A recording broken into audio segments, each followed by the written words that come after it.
I'm sorry. My my stuff's just not working today. Reload me. Yeah, let me try.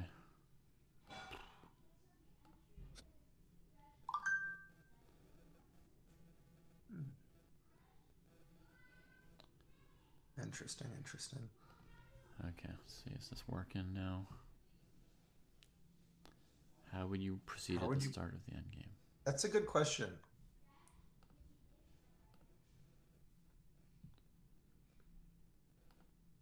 Are we talking about like once the knights came off and you traded on D3?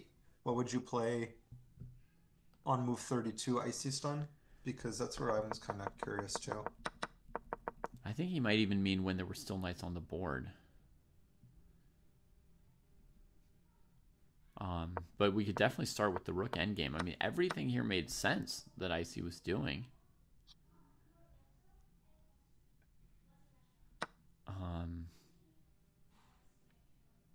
And it looked slightly better for black. And then this h5 thing happened. So I think this rook a4 move was probably not good. That much, later on we can see. The rook is covering h5, preventing this isolated pawn from advancing. So definitely at this point here, the rook's already on kind of an optimal square. So if you want a different plan here, one plan would be king h6, king h5 in this rook endgame. So the king comes in contact with attacking something that can help you towards eventually, pressuring or trying to overload white's defenses. Are you talking move 39? King Yep, H6? move 39. And if you've got good control of the position, I guess another plan is rook d4, rook d to a4 at some point, just going after that a pawn. Any plan you use here, white should probably have sufficient resources to draw, right? So we're not trying to prove a win for black. We're just saying the position looks pleasant. What might be some of the better ways to improve our position from here? And if you go straight at rook d4, is that already good? Maybe. I wonder.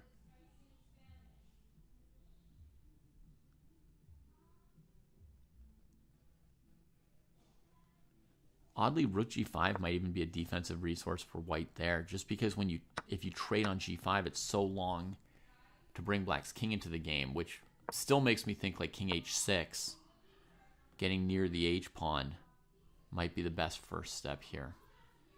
Obviously, without being certain of it. And then maybe this rook d4 idea, because you could both go to a4 and play f5 off of a rook on d4. So that definitely looks interesting to me. The rook on b3 that's stuck defending the a pawn is going to have a hard time quickly readjusting. So if you could trade the d7 rook for the g4 rook, then you'd win just off of your king activity.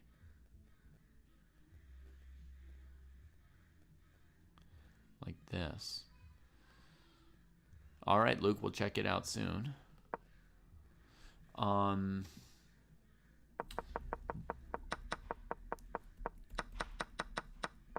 So now let's go to the endgame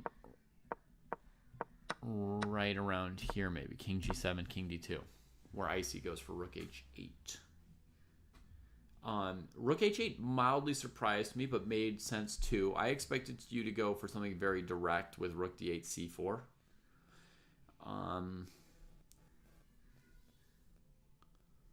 But I hadn't figured out for sure if, rook d8, king e3, c4, d4. If I wasn't sure that black could force c4.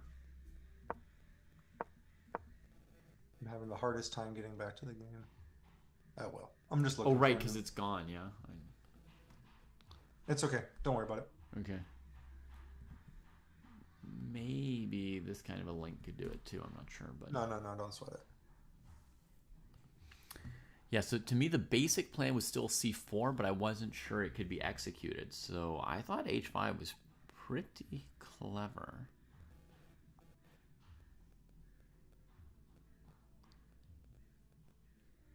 And honestly, you could have really taken over the game, except that Trafkuskin did come up with the idea of maneuvering the knight on c3 that was bad to trade your knight, which really helps white to defend this endgame.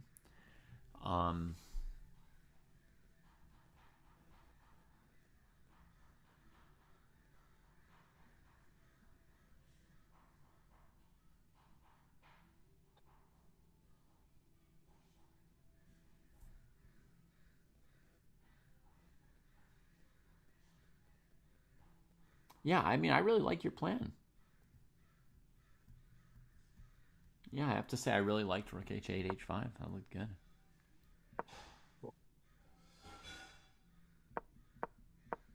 And H4, yeah, I like the whole thing. This knight kind of just got here just in time. One move later, and white would have been making huge concessions. You can do whatever you want, Nicolale. Nobody here is going to stop you from playing a game.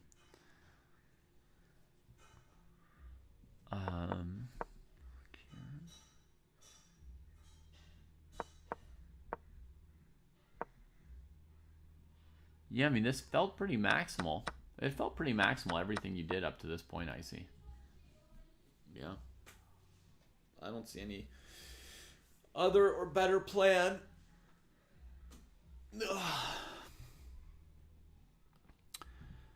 All right. So that was exciting. That was exciting, that game. Today's kind of like the Trav Kuskin episode in a sense, right? Because we watched two big upsets from Trav Kuskin. But there is also Luke Giftless in first place in the tournament at the same time. Having played 4 games, Trav Kuskin, 3 out of 3 though, and cracking 2,000 is a big deal. Luke's in the 2200s. Wow. And a sad warning, folks, that fairly soon we're going to be stopping the coverage. So I have to get back to my family in 10 minutes. What do you want to do for the last 10 minutes? There's a question in the chat here for you about the program. Okay. Yellow. Or we can look at Laurent or something. You hate analyzing your own games. How can you make it more pleasant? Maybe you could do it with someone else instead of alone. If you hate something, you got to try a bunch of different things, Yellow, so that you get some extra data points of what you like and what you don't like. Think of green eggs and ham, right? You have to like try eating them with a fox. You have to try eating them with a goat, right? You have to try eating them like on a boat. You have to try like different things and start getting some data points about which way did you like it or dislike it more or less. Hoping to unlock some version of it somewhere that you actually enjoy.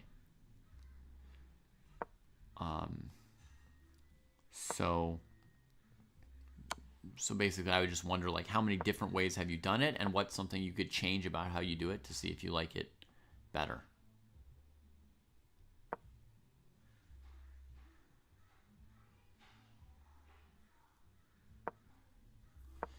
All right, so Phythalian here, we saw them play an epic game earlier. They've been in first place throughout this event. But right now, they're in danger of finally being toppled by Middleton. So yeah, let me fire that one up. Oh, wow. Okay, they're down a rook. Yeah. Huge advantage for white here. It's a very, very good question, Yellow. So my questions would be like, you know, how long do you spend analyzing your game, right? How soon do you do it after you play a game? Do you do it alone? And then you could like mess with some of those variables. Try doing it with somebody else. Try doing it like right after a game when the game is really, really fresh.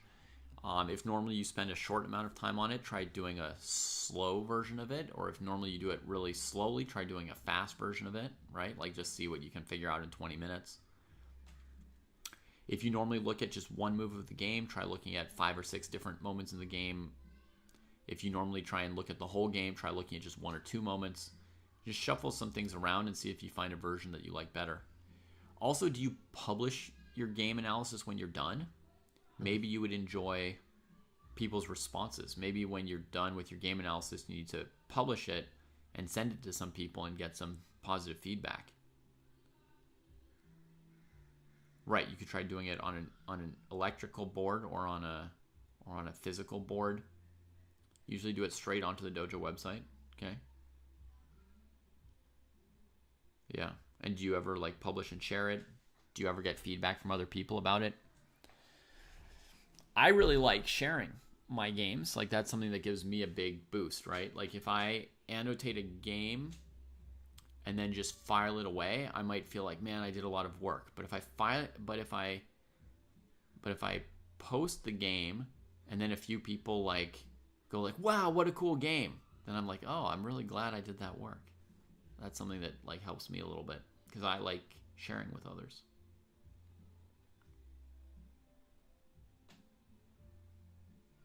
David, let's fire up the game of 84 Moose really quick. Yes. They're one of Cash's competitors. I know. So I can do some scouting here while they're playing in our tournaments. One thing I was thinking about, like I heard somebody reference this recently with game analysis, and it's something I've been told to do before, is in like I was told write down everything that I can remember from my game. Like this was like within like a couple hours of playing it. Like what was all the things that I was thinking about during the game and write all that stuff down. And then whoever I heard was talking about game analysis was like, yeah, make sure to do that. And then like within your game analysis, compare and see like what you were right and wrong about, which I thought was like a cool way to do it. It kind of gives you more than just looking for the truth in the position. It like gives you looking for the truth plus how to see like what was I mistaken about. Yeah. That was kind of cool. Yeah. I think that's a very good one. Thank you, Rango. I don't know. It's interesting. Yeah. Okay, so Yellow, you don't like the memories of your mistakes. Excuse me. I see. So that suggests to me that you're worrying too much about like how well you're playing. Like you've got too much like ego tied up in your games and your results and your mistakes.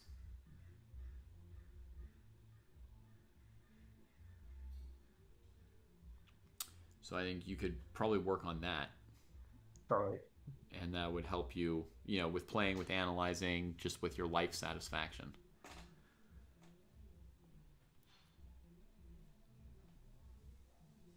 I feel like this 84 Moose is exactly like what Cash doesn't want to see. A D4 system guy coming at him with the Stonewall attack, Mm-hmm. Yeah. Spear has been in a bunch of our tournaments in the past. I've seen them play before, and they are doing like a very, very good answer. It's taking them time, we can see, but they're doing a very, very good answer to this Stonewall system, right? Plopping the knight on e4, you actually secretly get some use out of the blocked-in bishop on b7, because if white trades the knight, that bishop becomes better and better. And they took the knight on d2. Yeah. And then planted their own knight on e4, which is kind of nice. Right. And by getting the knight off of f6 into e4, they also get this f6 move, kicking the opponent's knight out of e5. But now they've given it back. Yeah. Oof. So this would have been a position that was pretty good for black. After f5, it's going to be kind of equalish again, right? They each have a Stonewall. But black probably had a nice position they'd built up to this point. And I think there's a lot of little moves you could play to improve your position, like queen d7, bishop d6, rook on c8. Just kind of just starting to make your position better, more coordinated in case a file opens up at some point. So I really like how Spear handled the opening here. After f5, knight back into e5, I feel like it's pretty balanced. You okay? Yeah. Has the Stonewall and Collie become more popular? I think yes, Stamen. I've seen more Collies again recently. Even in GM OTB classical games, I've started seeing some more Collie systems. So, yeah. The Collie has a bad rap, while the reverse Collie has like a very good rap. Yeah. And that has to do with, for a long time, white and black were played somewhat differently in Grandmaster play. It's the same thing with the Bird and the Dutch, right? Like the Dutch doesn't have a great reputation, but it's been played, even in World Championship matches. Bronstein Botvinnik. But the Bird, like, no way. Right? This is a type of position I don't get very often. I mean, and by very often I mean never. Mm-hmm. Where like both players have completely kind of given up a square and like I just never have this type of position. Mm. Well, I guess you don't play the Stonewall. No, and when I play against it, I play like some type of King's Indian setup. Like as Mm-hmm. if they're playing F4 Stonewall as white, Yeah. I play some type of King's Indian setup with like some early C5 and then E5 and try to like blast it open really fast. Yeah. So I don't get these type of locked positions like this. Yeah, so Stamen, the thing with the Collie is that, like, at Grandmaster level, for many years, they felt like White should try to prove an advantage. And they felt like Black should just try to, like, get a position and stay in the game. So from that perspective, the Semi-Slav, could solidly get you a game. But the Collie system wasn't giving White an advantage. So people wouldn't play it. Now, supercomputers have shown that most openings are basically very close to equal. Like if Black plays very well, very well, they basically get equality. So the idea of gaining an objective advantage with White has started to recede a little bit from how like top players play. And so now they're thinking more of just trying to get a game with White, just like they used to think of just trying to get a game with Black. And once you're saying, I just want to try and get a game, then like many club players for years, grandmasters can permit themselves to play these kind of basic systems as well, right? Because it doesn't need to get a forced advantage, just a game to play. And so we see some of those openings coming back at grandmaster level. I feel like at my level, you should try to play for an advantage. Hmm. Like 100%. Like 100%. You should try because like we're not supercomputers. Uh-huh. And if you just play very directly and very principled and like try to push for an advantage, like you can get it because people will mess up if Okay. you're vigilant. Sure. Like I don't know. Yeah. I don't know. That's kind of like one of my thoughts and Yeah. feelings. But that thought does also match with like your personality and preference in terms of how you how you learned chess, what your development was, which openings you enjoyed and looked at Mm, along your chess development, right? Like yeah, kind you of. like fights, you like dynamic positions, and Yeah, yeah, yeah. so Um, yeah, no, I think that there's like a proper way to play. yeah, yeah, and that's a little bit eroding now in a weird way. Yeah. And like, I guess like at the top level, like it's opening up as to like what's playable, right? Mm-hmm. Yeah. But Whoo, nice move from Spear, yeah, I like this. This is nice. going after those light squares. Yeah. Because that's a big night if it gets to sit there forever. Yeah. What is my level? Like I'm almost 40 heroic dose. I'm like 38.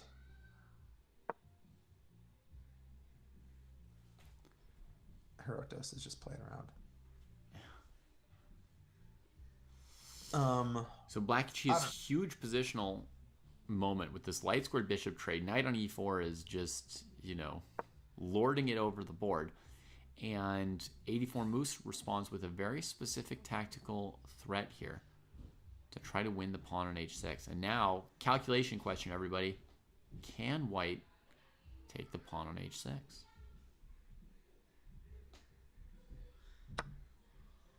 They try taking it. queen takes, rook takes, king takes, or queen takes, rook takes, king moves.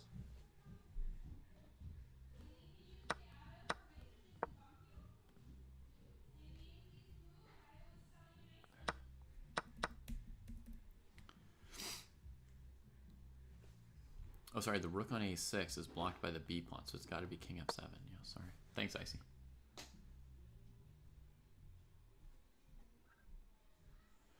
Yeah, so this is a tactic that actually does not work for White, right? Rook takes h6. Ooh, missed opportunity. Yeah. All right.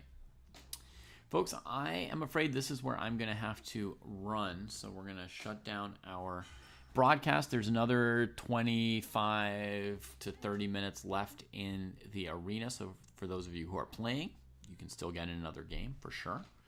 Enjoy it. Have fun. We do these every Sunday, Rapid Arenas. And we are going to have a Blitz Arena on Wednesday, multi-Blitz Arena. We're going to participate as a team in Chess.com's Arena Kings.